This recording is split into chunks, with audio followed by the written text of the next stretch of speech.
Gregory പോപ്പോവിന്റെ നേതൃത്വത്തിലുള്ള Russian 11 ഇന്ത്യക്ക് 2 goal അടിച്ചു കഴിഞ്ഞു. റഷ്യൻ ടീം അനുനിമിഷം മുന്നേറിക്കൊണ്ടിരിക്കുകയാണ്. സമർത്ഥമായ പാസിംഗും ഫോർവേഡുകളുടെ മിന്നൽ വേഗത്തിലുള്ള മുന്നേറ്റവും അവരുടെ കഴിവുകളെ വെളിവാക്കുന്നുണ്ട്.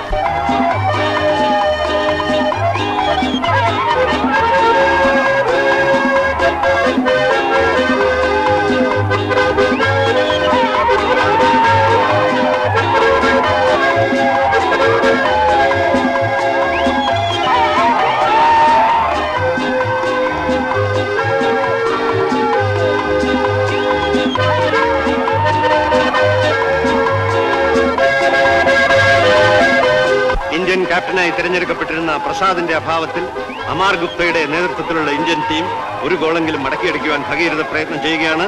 ഇതുവരെ അവരുടെ ശ്രമം ഫലിച്ചിട്ടില്ല. വേലായുധം, ജസ്വന്ത് സിംഗ്, ജോസഫ്, മൊഹന്തി മുതലായ മഹാരഥന്മാർ ഇന്ത്യൻ ടീമിൽ ഉണ്ടെങ്കിലും വിദഗ്ധന്മാരായ റഷ്യൻ ടീമിന്റെ മുമ്പിൽ അവരുടെ പ്രകടനമൊന്നും ഫലിക്കുന്നില്ല. അതാ വീണ്ടും കിക്ക് ഓഫ് കഴിഞ്ഞു.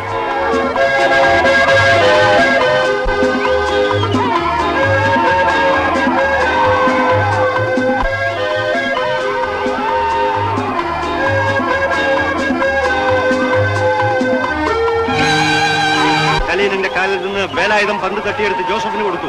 ഇല്ല, റഷ്യക്കാരന്റെ അടവ് ഫലിച്ചില്ല. ജോസഫ് ജസ്വന്ത് സിംഗിന് ഹെഡ് ചെയ്തു. അതാ പന്ത് റഷ്യൻ ഗോൾമുഖത്തിൽ എത്തിക്കഴിഞ്ഞു. റഷ്യൻ ഗോളി അലക്സിസ് സ്ഥലത്തില്ല, ഇറങ്ങി കളിച്ചു. ഗോൾമുഖത്ത് ആരുമില്ല. അത് പന്തിന്റെ നേർക്കോടി ഇന്ത്യൻ ലെഫ്റ്റിൽ ഇത്ര കാൽ തെറ്റി വീണു. ഗോൾ അടിക്കാൻ ആരുമില്ല. ഇല്ല, അടിക്കില്ല.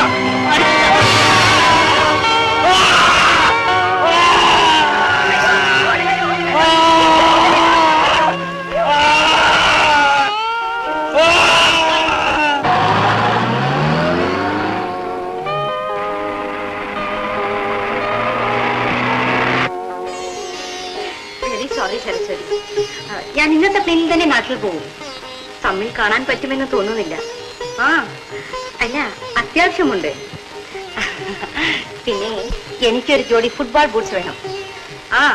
കളിക്കാൻ ഉപയോഗിക്കുന്നത്. എനിക്ക് കളിക്കാനല്ല, എന്റെ ഒരു ഫ്രണ്ടിന് പ്രസന്റ് കൊടുക്കാൻ.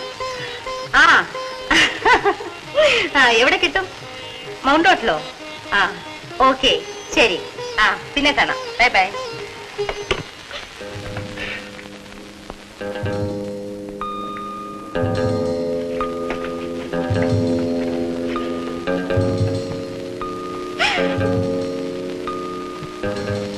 സമാധാനമായി.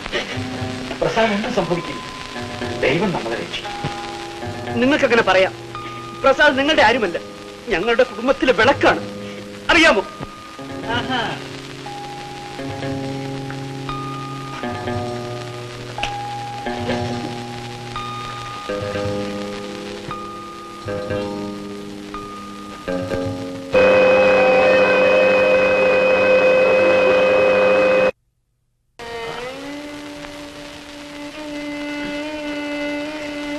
റഷ്യയും നമ്മളും തമ്മിലുള്ള മാച്ച് എന്തായി? തിരിച്ചു ഗോൾ അടിച്ചോ? ഇല്ല പ്രസാദ്, നമ്മൾ തോറ്റുപോയി. അവർ ജയിച്ചു. ജയിച്ചില്ലെങ്കിൽ സാരമില്ല. ഡ്രോ ആക്കാൻ പോലും സാധിച്ചില്ലേ? ശ്രമിക്കാനിട്ടല്ല പ്രസാദ്, നമ്മളൊക്കെ മനുഷ്യരല്ലേ. മനുഷ്യരുടെ എല്ലാ ശ്രമങ്ങളും എപ്പോഴും വിജയിക്കണമെന്നില്ലല്ലോ.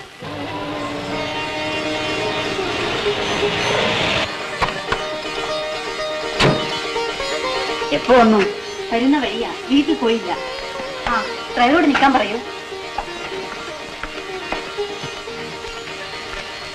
Good morning Mister Sethu. Good morning doctor. Good morning Mister Prasad.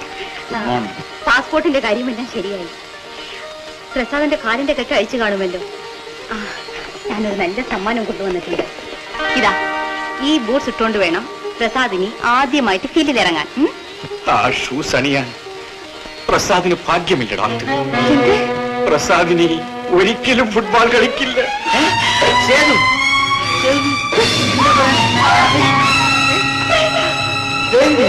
എന്തിനാ കരയുന്നത്?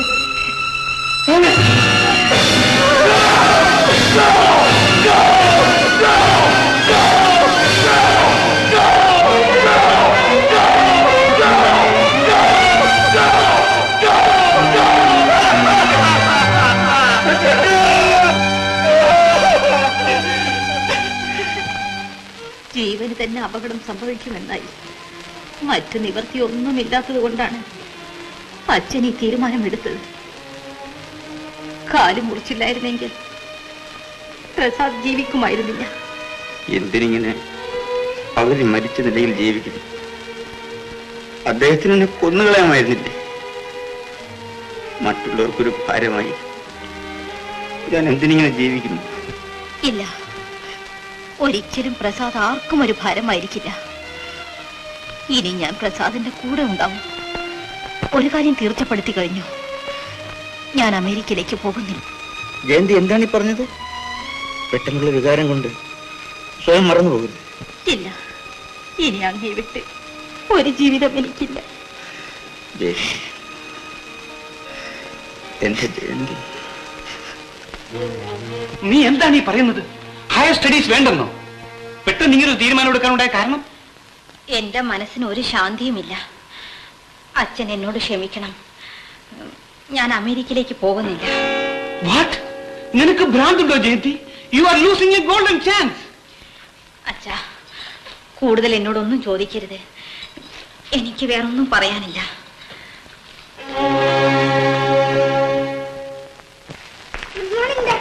Good morning Minimol.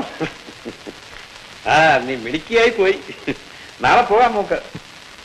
ഡോക്ടറുടെ ട്രീറ്റ്മെന്റും അടുത്ത വാറിലെ മിസ്റ്റർ സേതുവിന്റെ സ്നേഹവുമാണ് അവളെ രക്ഷിച്ചത്. സേതു എല്ലാവർക്കും ഒരു സഹായിയാണ്. പക്ഷേ ആ ബെഡിൽ കിടന്ന കിഴവൻ എവിടെ ഡോക്ടർ?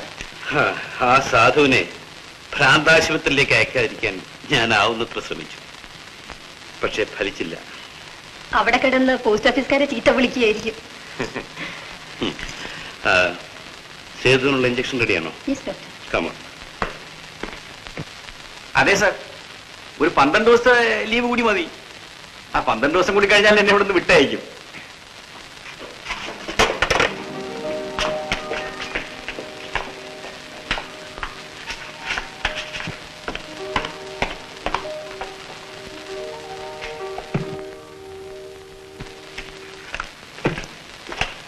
സേതുവിന്റെ രണ്ടാമത്തെ എക്സർ കിട്ടി ഡോക്ടർ. ഓഹോ, കണ്ടേ.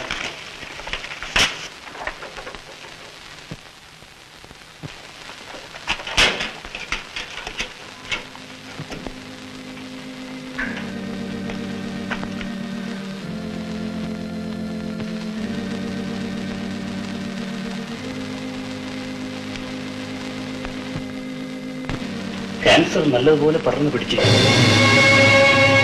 കംപ്ലീറ്റ് സ്പ്രെഡ് ആയിട്ടുണ്ട്. കഷ്ടം. ഇനി ഏതാനും ദിവസങ്ങൾക്ക് മാത്രം. ആശയ്ക്ക് യാതൊരു വഴിയും കാണുന്നില്ല. ദൈവമേ, കഷ്ടം. ആ കുട്ടിയുടെ കാര്യം. സേതുവിന് തന്റെ സുഖക്കേടിനെ പറ്റി ഒന്നും അറിയില്ല. നമുക്കത് തുറന്ന് പറയാനും വയ്യ.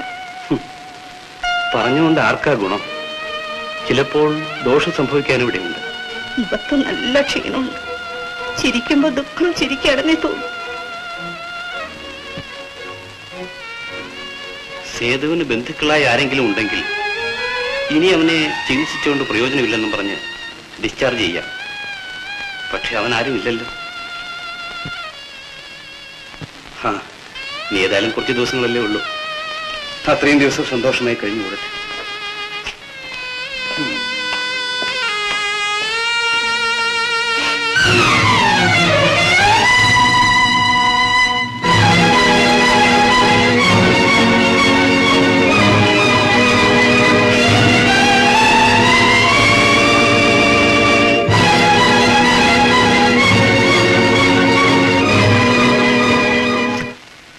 മേരിക്കുട്ടി, അവൻ എന്നെ കളിയാക്കാൻ വേണ്ടി അമ്മേന്ന് വിളിച്ചതാണ്.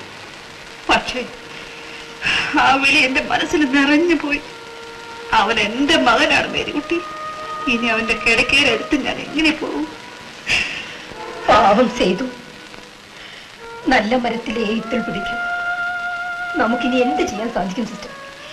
മേരിക്കുട്ടി, ഞാൻ കുറച്ച് ദിവസം ലീവ് എടുക്കാൻ പോവുകയാണ്. എന്റെ മനസ്സിനൊരു സ്വസ്ഥതയില്ല.